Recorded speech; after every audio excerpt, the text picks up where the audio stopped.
اس کا اثر قبول کیا کرتے تھے کہ ان کی حالت جو ہے وہ تبدیل ہو جایا کرتی تھی، کئیوں کی روح نکل جانے کے واقعات اللہ اکبر، کئی بزرگ ہیں جی بالکل. تو قرآن کا سننا تو اتنا بڑا امپیکٹ ہے. اچھا مریض سنے تو اس کو شفا حاصل ہو جائے. سبحان اللہ. سورہ فاتحہ کی جو تاثیر ہے جی جی تو اس کے اندر پڑھنے کے اندر یہ بیان کیا جاتا ہے کہ اس کو جو پڑھتا ہے اور پھر دم کر دے تو اس کا نام شافیہ بھی ہے. اور پھر قرآن جو ہے اس کا سننا تو یوں ایک مسلمان کی حیثیت سے تو سب سے بنیادی سننا ہی کلام باری تعالیٰ ہے. واہ واہ. اچھا اب اس کے اندر جیسا جس کا سننے کا اہتمام ہو کہ اللہ تبارک و تعالیٰ نے میرے لیے کیا ارشاد فرمایا تو یہ وہ کتاب ہے. اب اس پر جو تفاسیر لکھی گئیں اس کے مختلف انداز جو ہے وہ بیان کیے گئے اور یہی وہ کلام ہے کہ جس کے بارے میں اعلیٰ حضرت رحمۃ اللہ تعالی علیہ نے جو یہ اشعار کہے میرے آقا صلی اللہ تعالی علیہ وسلم کی شان کے بارے میں کہ جب آپ کلام فرماتے تو عرب والے جو ہے وہ پریشان ہو جایا کرتے. اس کے اندر کلام باری تعالیٰ کی آیتیں بھی شامل تھیں. تیرے آگے یوں ہیں دبے لچے فصحا عرب کے بڑے بڑے بڑے، کوئی جان منہ میں زباں نہیں بلکہ جسم میں جان نہیں. کہ جب میرے آقا صلی اللہ تعالی علیہ وسلم کلام فرماتے تو لوگ دم بخود رہ جایا کرتے تھے. جوامع الکلم آپ کا جو ہے وہ شان ہے، آپ کا معجزہ ہے اور آپ کی شان ہے. تو قرآن کا سننا تو یہ تو بہت ہی اعلیٰ ترین بات ہے. اچھا اس کے اندر تو ہم یوں کہیں کہ نہ سن کے ہم اپنا بہت بڑا ایک نقصان کرتے ہیں. اور یہ وہ کلام ہے جی کہ دنیا کی کوئی بھی کتنی بھی دلچسپ کتاب ہو، آپ نے بھی سینکڑوں ہزاروں کتابیں پڑھی ہوں گی، بہت سارے لوگ پڑھتے ہیں، بہت دلچسپ کتاب بھی ہو ایک سے زیادہ آپ 2 دفعہ پڑھ لیں گے. بہت تیر مارا تو چلو کھائی نہ کھائی 3 دفعہ 3-4 دفعہ سے زیادہ کوئی کتاب پڑھی نہیں جا سکتی. ایسی بات. لیکن بچپن سے آہا. جب سے پہلی دفعہ فَبِأَيِّ آلَاءِ رَبِّكُمَا تُكَذِّبَانِ ہم نے سنا، آج 1000 بار کے بعد بھی اس سے زیادہ لطف دیتی ہے. سبحان اللہ. آپ اس کو لاکھوں دفعہ سن لیں، ہزاروں دفعہ سن لیں.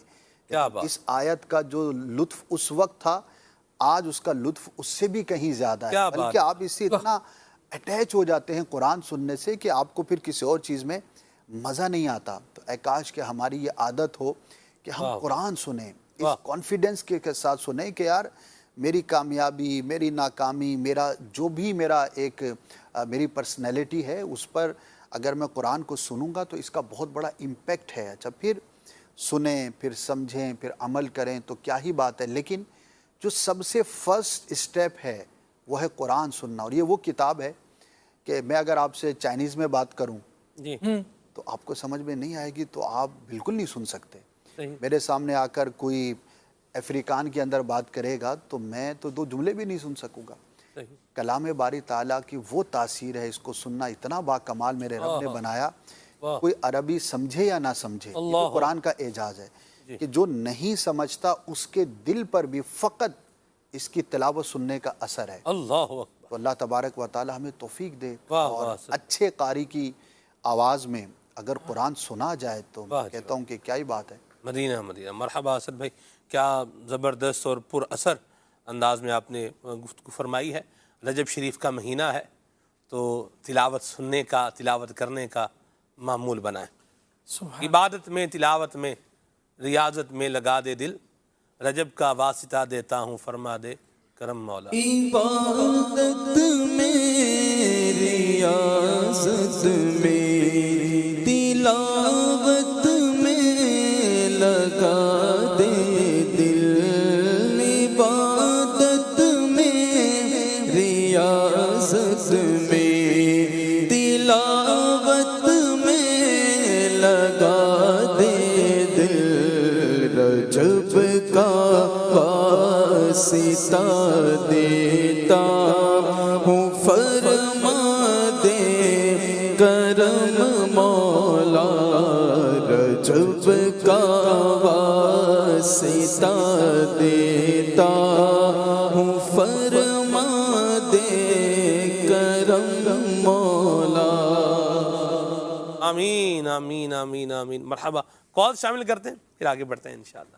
جی حضور والا بہت ہی پیارا موضوع لے کے آئے ہیں اور بہت ہی تفصیلی موضوع ہے. اس پہ کئی جہتوں سے گفتگو کی جائے گی انشاءاللہ الرحمن اور کی جا سکتی ہے. ہمارا المیہ یہ ہے کہ ہم جب کسی سے گفتگو کرتے ہیں تو پھر اس گفتگو کا دائرہ بہت وسیع ہو جاتا ہے. جیسے فون پہ گفتگو ہوتی ہے تو ضروری بات چیت اور حال احوال کے بعد عام طور پر یہی جملہ بولا جاتا ہے، اور سناؤ اور سناؤ. اسی طرح آپس کی بیٹھکوں میں بھی اور سنانے میں زیادہ یہی ہوتا ہے کہ کسی اور تیسرے شخص کے بارے میں گفتگو شروع ہو جاتی ہے اور اس کے